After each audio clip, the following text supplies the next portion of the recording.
So hey guys welcome back to channel. HPCLनं त्याचा exam pattern release केलेला आहे आणि तुमचे ॲडमिट कार्ड पण तुम्हाला भेटलेले असतील.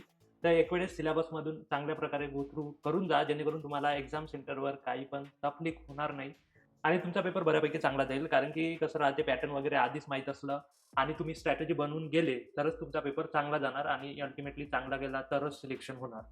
तर चला तर मित्रांनो, हा वाला जो पेपर पॅटर्न आहे, एक्झाम पॅटर्न आहे HPCLचा, इलेक्ट्रिकल इंजिनियर आणि इलेक्ट्रिकल ज्युनियर एक्झिक्युटिव्ह, या दोन्ही पोस्टसाठी आपण बघून घेऊया. दोघांसाठी सारखाच एक्झाम पॅटर्न आहे, फक्त सिलेबसमध्ये आणि एक्झाम लेवलमध्ये थोडाफार डिफरन्स राहतो. तो तुम्हाला मेंटेन करायचा आहे. तो एक्झामवाले पण मेंटेन करतात. तर चला तर मित्रांनो, आपल्या PDF वर जाऊया, जास्त टाइम वेस्ट करू नये.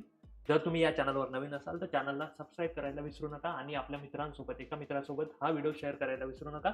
सिंपल सोप्या भाषेत बघूया HPCLचा एक्झाम पॅटर्न. चला तर ही PDF मी ओपन करून ठेवलेली आहे, तुम्ही इथे बघू शकता. Structure of test for electrical engineer, electrical junior executive. बाकी पण हे ते पोस्ट आहे ते आपण पाहूया न पाहूया, ते आपण काही कन्सिडर करू नये, आपल्या कामाचं आपण बघूया. तर यामध्ये बघा, name of section, name of the test, name of the items, marks, version आणि ड्युरेशन, या 5 कॉलममध्ये डिवाइड केलेलं आहे. तर सेक्शन ए आणि बी ह्या दोन याच्यात डिवाइड आहे एक्झाम जे तुमचे होणार ते. ए मध्ये 3 सब सेक्शन म्हणू शकता आणि बी जो आहे तो प्युअर एकच सेक्शन आहे, डेडिकेटेड आहे. तर बी मध्ये तुमचं डोमेन नॉलेज आहे, 85 मार्क्सचं आहे, 85 क्वेश्चन्स आहे, नंबर ऑफ आयटम्स 85 आहे आणि जे जनरल ॲप्टिट्यूड आहे ते पण 85 मार्क्सचं आहे. 50-50% आहे, 50-50% आहे टेक्निकल आणि नॉन टेक्निकल. तर हे बघा, टेक्निकल तुमचं 85 मार्क्स आणि नॉन टेक्निकल 85 मार्क्स. यामध्ये नॉन टेक्निकलमध्ये इंग्लिश येणार, ते म्हणजे स्पेसिफिक मेन्शन केलं आहे, त्याचे 17 क्वेश्चन्स येणार. क्वांटचे 26 येणार आणि इंटेलेक्च्युअल पोटेन्शियल टेस्ट 42 येणार. म्हणजे रिझनिंगचे जास्त क्वेश्चन्स आहेत, त्याच्या पाठोपाठ क्वांटचे आहेत, त्याच्या पाठोपाठ इंग्लिशचे आहेत. तर फ्लो तुमचा असा असायला पाहिजे की तुम्ही पहिले टेक्निकलचे सॉल्व्ह करा, त्याच्यानंतर रिझनिंगचे सॉल्व्ह करा, मग त्याच्यानंतर इंग्लिशचे सॉल्व्ह करा आणि त्याच्यानंतर क्वांटचे सॉल्व्ह करा. हा माझा पॅटर्न राहतो नॉर्मली, तुम्ही पण हा फॉलो करू शकता. त्याच्यानंतर जर पुढे गेले तर मॅक्झिमम मार्क्स बघा, त्याचे जेवढे क्वेश्चन्स आहेत तेवढेच मार्क्स आहे. म्हणजे टेक्निकलला 85 मार्क्स, नॉन टेक्निकलला 85 मार्क्स, त्याच्यातले 17 मार्क्स इंग्लिश, 26 मार्क्स क्वांट आणि 42 मार्क्स रिझनिंगला आहे. असे टोटल 170 क्वेश्चन्स, 170 मार्क्स होणार. आणि जे आपलं इंग्लिश, ते इंग्लिश लँग्वेजमध्येच राहील आणि जे तुमचं टेक्निकल राहील ते पण इंग्लिश लँग्वेजमध्येच राहील. बाकी जे हे आहे क्वांट आणि रिझनिंग ते हिंदी आणि इंग्लिशमध्ये राहील, बायलिंग्वल राहील. त्यानंतर ड्युरेशन 150 मिनिट, म्हणजे लमसम टाईम तुम्हाला भेटून जाते. लमसम आपण म्हणू नाही शकत, पण क्वेश्चनची लेवल जर इझी आली तर हा लमसम टाईम होऊन जातो. जवळपास 2.5 आवर्स, म्हणजे 2.5 तास तुम्हाला टाईम भेटून जाईल. म्हणजे 2 तास 30 मिनिटं टाईम आहे. ठीक आहे, 150 मिनिट्स म्हणजे. तर हे एक्झाम पॅटर्न आहे. आय थिंक तुम्हाला एवढं समजलेलंच असेल.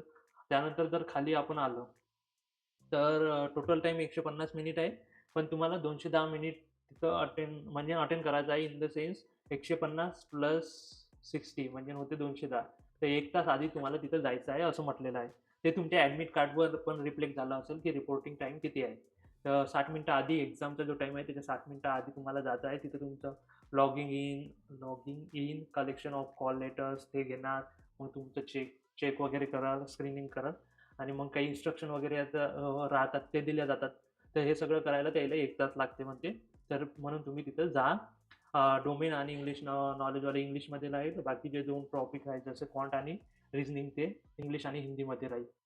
त्यानंतर जर पाहिलं की याच्यामध्ये कसं आहे की तुम्ही कोणताही क्वेश्चन कधी पण अटेम्प्ट करू शकता. याच्यात कसं राहील की यू हॅव टू, म्हणजे कंपोजिट टाईम आहे. तुम्हाला काही जास्त असं नाही आहे की सेपरेट टायमिंग दिलेला आहे. तुम्हाला 2.5 तासात कोणताही क्वेश्चन तुम्ही अटेम्प्ट करू शकता. म्हणजे कधी पण इंग्लिश करू शकता, कधी पण जाऊन टेक्निकल करू शकता. फुल इथे तुम्हाला हे दिलेलं आहे की तुम्ही असं अटेम्प्ट करू शकता. कंपोजिट टायमिंग आहे. त्यानंतर तुम्हाला हे पण लक्षात ठेवायचं आहे की निगेटिव्ह मार्किंग पण आहे 0.25, म्हणजेच 1/4ची. तर जर तुम्ही एक प्रश्न बरोबर केला आणि 4 प्रश्न चुकीचे केले तर तुम्हाला 0 मार्क्स मिळेल. म्हणजे 1/4ची निगेटिव्ह मार्किंग राहील. तर मग तुम्ही असंही नाही करू शकत की म्हणजे कोणतेही क्वेश्चन अटेम्प्ट करून घेतले, माहिती नसले, गेस करत बसले, असंही करू नका. कारण की मे बी तुम्ही निगेटिव्ह मार्किंगमध्ये जाऊ शकता. आता तुम्हाला जर म्हणजे करायचंही आहे, म्हणजे पूर्णच अटेम्प्ट करायचे आहे, तर तुमचे जवळपास 150 पहिलेच करेक्ट पाहिजे. म्हणजे 100% करेक्ट. तेव्हा तुम्ही बाकीचे जे 20 क्वेश्चन्स आहेत ते म्हणजे गेस करू शकता. 20 क्वेश्चनचे जवळ-जवळ 4 मार्क्स डिडक्ट होईल, म्हणजे 150-145 तुमचा स्कोर येऊन जाईल.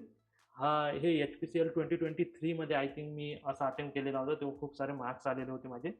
तर असं तुम्ही करू शकता इन केस तुमचं प्रिपरेशन चांगलं असेल तर. त्याच्यानंतर जर म्हटलं आहे की हे जे खालचे जे क्वेश्चन्स वगैरे दिले आहे ना इंग्लिशचे, तर ते लेवल ॲक्चुअल एक्झाममध्ये राहील असं नाही आहे.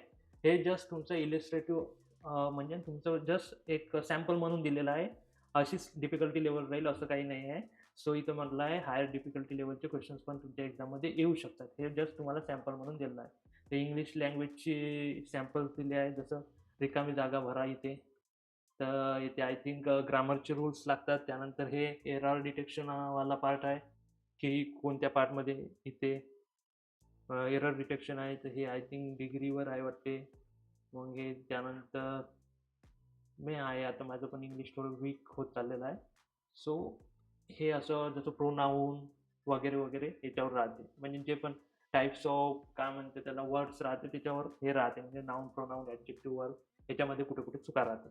त्यानंतर क्वांटिटेटिव्ह ॲप्टिट्यूडमध्ये हे सिम्प्लिफिकेशन आहे, हे सिम्प्लिफिकेशनचेच क्वेश्चन दिसत आहे, तर ते इथे दिलेले आहे. इंटलेक्च्युअलमध्ये हे आहे की अरेंजमेंट पी इकडून थर्ड पोझिशनवर आहे, तर राईटवरून हे असं जंबल केलं तर मग लेफ्टवरून ते 13व्या नंबरवर कोण राहील, तर असं काहीतरी विचारलं आहे. हे वालं इंटरचेंज केलं तर काय होणार, आणि सिटिंग अरेंजमेंट वगैरे हे तुम्ही बघू शकता. तर हे थोडे इझीच क्वेश्चन राहते. प्रोफेशनल नॉलेजमध्ये तुम्हाला सिलेबस दिलेला आहे आधी, तो तुम्हाला आपल्या टेलिग्राम चॅनलवर भेटून जाईल, किंवा मग तुम्ही पाहिलेला पण असेल, तर त्याच्यामधून तुम्हाला क्वेश्चन्स येणार. त्यानंतर कम्प्युटरवर होणार ऑफकोर्स ही, आणि ते लँग्वेजचं पुन्हा पुन्हा इथं मेन्शन केलेलं आहे. पुढे जर गेलं तर तुम्ही पहिलेच एक्झाम सबमिट करून बाहेर निघू नाही शकत. जो टायमिंग आहे तेव्हाच सबमिट होणार, आणि कीबोर्डला तुम्ही टच वगैरे करू नका. तिथं जर दबला गिबला एखाद्या कीबोर्डचा की, तर ऑटो सबमिट होऊन जाईल, एक्झाम लॉक होऊन जाईल.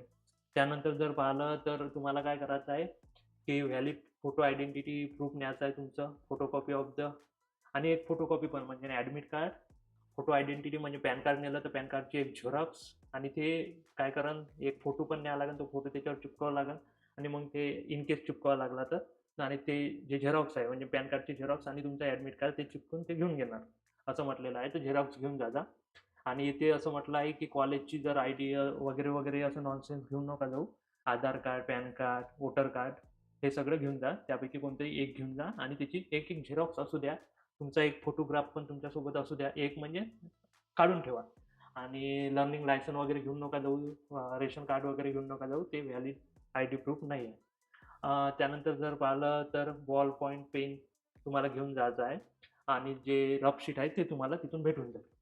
तर असं म्हटलं आहे, तर 1 तास आधी तुम्ही तिथे जाणार, आणि ॲडमिट कार्डवर जो पण टायमिंग असेल त्याच्या 1 तास आधी तुम्हाला जावं लागेल, किंवा मग जो रिपोर्टिंगचा टाईम राहते तोच दिला जातो, त्या टायमापर्यंत गेले तरी चालेल. विश यू गुड लक इथे म्हटलेलं आहे. तर माझ्याकडून पण तुम्हाला ऑल द बेस्ट. अभ्यास झाला असेल तर सिलेक्शन होणारच. कोणी काही म्हटलं तरी काही तुमचं सिलेक्शन रुकणार नाही, पण नाही झालं असेल तर थोडा कॉम्पिटिशन टफ राहते. मग लास्ट टाइम जर पाहिलं तर जेव्हा HPCLचा माझा पेपर होता, तर महाराष्ट्रातून आय थिंक 3 मुलं होते तिथं.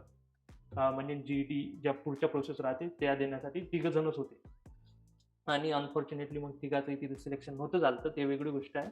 पण कॉम्पिटिशन टफ राहते, आणि ज्युनियर एक्झिक्युटिव्हचं आय थिंक तुम्ही क्रॅक करू शकता. तर ह्याच होता एक्झाम पॅटर्न HPCLचा. तर आय होप तुम्हाला थोडंफार क्लिअर झालेलं असेल. व्हिडिओ तुम्हाला आवडलेला असेल, आवडला असल्यास लाईक करा, शेअर करा, आणि या चॅनलवर जर तुम्ही नवीन असाल तर चॅनलला सबस्क्राईब करायला विसरू नका. भेटूया नेक्स्ट व्हिडिओमध्ये. तेव्हापर्यंत जय हिंद, जय महाराष्ट्र.